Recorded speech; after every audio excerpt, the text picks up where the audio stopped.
السلام علیکم ورحمۃ اللہ وبرکاتہ۔ سورۃ النساء آیت نمبر 122۔ اعوذ باللہ السمیع العلیم من الشیطان الرجیم من حمزہ ونفخہ ونفثہ والذین آمنوا وعملوا الصالحات سندخلهم جنات تجری من تحتها الانہار خالدین فیہا ابدا۔ وہ لوگ جو ایمان لائے اور نیک اعمال کیے، ان قریب ہم انہیں ایسے باغات میں داخل کریں گے جن کے نیچے سے نہریں چلتی ہیں اور وہ اس میں ہمیشہ ہمیشہ رہیں گے۔ وعد اللہ حقا ومن اصدق من اللہ قیلا۔ اللہ کا وعدہ حق ہے اور اللہ سے سچا کون ہے بات کرنے میں۔ وہ لوگ جو ایمان لائے، ایمان کے اندر 6 چیزیں داخل ہیں: اللہ پر ایمان، رسولوں پر ایمان، کتابوں پر ایمان، مرنے کے بعد اٹھائے جانے پر ایمان، تقدیر پر ایمان، اللہ کے فرشتوں پر ایمان۔ یہ 6 چیزیں ایمان ہیں۔ وعاملوا الصالحات، اور نیک اعمال کیے۔ ایمان کے اندر عمل بھی داخل ہے، لیکن عمل کی اہمیت کے پیش نظر اسے علیحدہ بھی ذکر کیا۔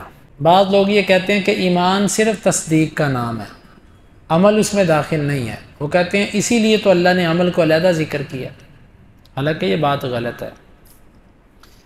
اللہ تعالیٰ قرآن مجید میں کئی مقامات پر ایسے کیے۔ اللہ تعالیٰ نے فرمایا والعصر ان الانسان لفی خسر الا الذین آمنوا وعملوا الصالحات وتواصوا بالحق وتواصوا بالصبر۔ جو لوگ ایمان لائے اور نیک اعمال کیے اور ایک دوسرے کو حق بات کی وصیت کی اور صبر کی وصیت کی۔ اب نیک عمل کے اندر حق بات کی وصیت کرنا اور صبر کی وصیت کرنا داخل ہے، لیکن اس کو علیحدہ بھی ذکر کیا اہمیت کے پیش نظر۔ تو ایمان کے اندر عمل داخل ہے، لیکن عمل کی اہمیت کے پیش نظر علیحدہ پھر ذکر کر دیا۔ وعاملوا الصالحات، اور نیک اعمال کیے۔ اعمال 3 طرح کے ہوتے ہیں۔ کچھ اعمال ایسے ہیں ان کا تعلق دل سے ہے،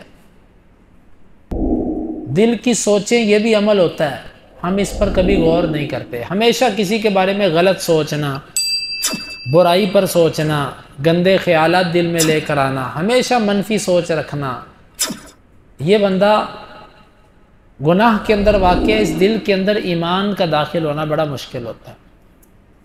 جس طرح ہم زنا کرنے سے ڈرتے ہیں، ہمیں اس کی سوچوں سے بھی ڈرنا چاہیے۔ خیال اور وسوسہ اور چیز ہوتی ہے، وسوسے تو آ جاتے ہیں، لیکن دل کے بھی اعمال ہوتے ہیں۔ خام خواہ غلط چیزوں پر سوچتے رہنا، یہ دل کے گناہ ہیں۔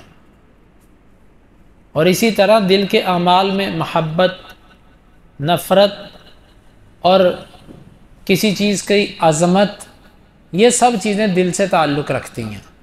تو کس سے محبت کرنی ہے، کس سے نفرت کرنی ہے، کس کی کتنی عظمت ہونی چاہیے، یہ سب چیزیں دل کے اندر ہوتی ہیں۔ گویا کہ دل میں بھی جو کچھ آئے وہ اللہ اور اس کے رسول کے تابع ہونا چاہیے۔ اب آپ اس حدیث پہ غور کریں۔ صحابہ کرام اللہ کے نبی صلی اللہ علیہ وسلم کے پاس آئے، کہنے لگے اللہ کے رسول صلی اللہ علیہ وسلم، ہمارے دل کے اندر ایسے خیالات آتے ہیں کہ ہم جل کر کوئلہ بننا پسند کرتے ہیں، لیکن ان خیالات کو اپنے دل پر لانا پسند نہیں کرتے۔ یعنی کہ صحابہ اپنے دل میں آنے والے خیالات پر بھی فکر مند ہوا کرتے تھے کہ دل میں یہ جو خیال آتا ہے یہ بھی کیوں آتا ہے۔ یہ ہوتا ہے اصل ایمان۔ اگر آپ کسی گناہ سے بچنا چاہتے ہیں تو آپ اس کی بنیاد کاٹیں۔ اس کی بنیاد دل میں خیال لانا، دل میں سوچ لانا، یہ بنیاد ہوتی ہے کسی بھی عمل کی۔ جب آپ اس بنیاد کو ختم کر دیں گے تو آپ کا دل انشاءاللہ برائی سے بھی دور ہو جائے گا۔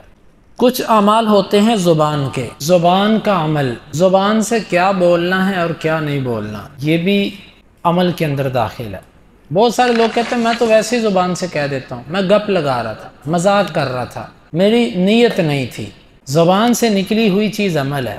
اور تیسرا اپنے بدن سے، یعنی نیک عمل کے اندر دل، زبان اور اعضاء، اس میں آنکھیں، اس میں کان، اس میں ہاتھ، پاؤں، شرمگاہ، ہر چیز داخل ہے۔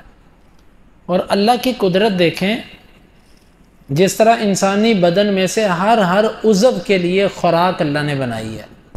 انسانی عضو اگر بیمار ہو جائے تو ہر حصے کی بیماری کی گولی اور دوائی اللہ نے الگ بنا دی۔ آنکھوں کی خرابی ہے، اس کی دوائی الگ ہے، معدے کی خرابی ہے، اس کی دوائی الگ ہے۔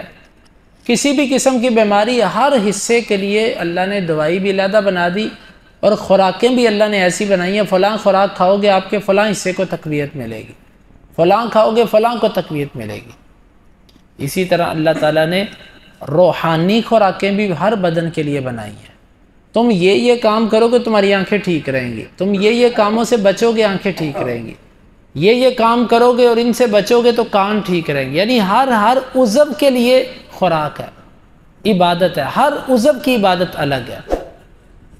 تو عامل الصالحات کے اندر ہر چیز داخل ہے۔ سندخلہم جنات تجری من تحتها الانہار، ایسے لوگ جو ہیں ہم ان قریب ان کو ایسے باغات میں داخل کریں گے جس کے نیچے سے نہریں چلتی ہیں اور وہ اس میں ہمیشہ رہیں گے۔ وعد اللہ حقا، اللہ کا یہ وعدہ حق ہے۔ ومن اصدق من اللہ قیلا، اللہ سے زیادہ بات میں سچا کون ہو سکتا ہے؟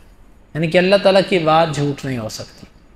تو پھر یہاں سے ہمیں یہ سبق ملتا ہے، قرآن کی کہی ہوئی باتیں، اللہ کے کہے ہوئے فرامین، ان پر ہمیں یقین رکھنا چاہیے۔ بظاہر ہمیں کوئی چیز دکھائی نہ دیتی ہو، ہمیں اس پر یقین کامل ہونا چاہیے کہ اب نہیں تو میرا اللہ اس میں کچھ دیر بعد ایسا کر دے گا۔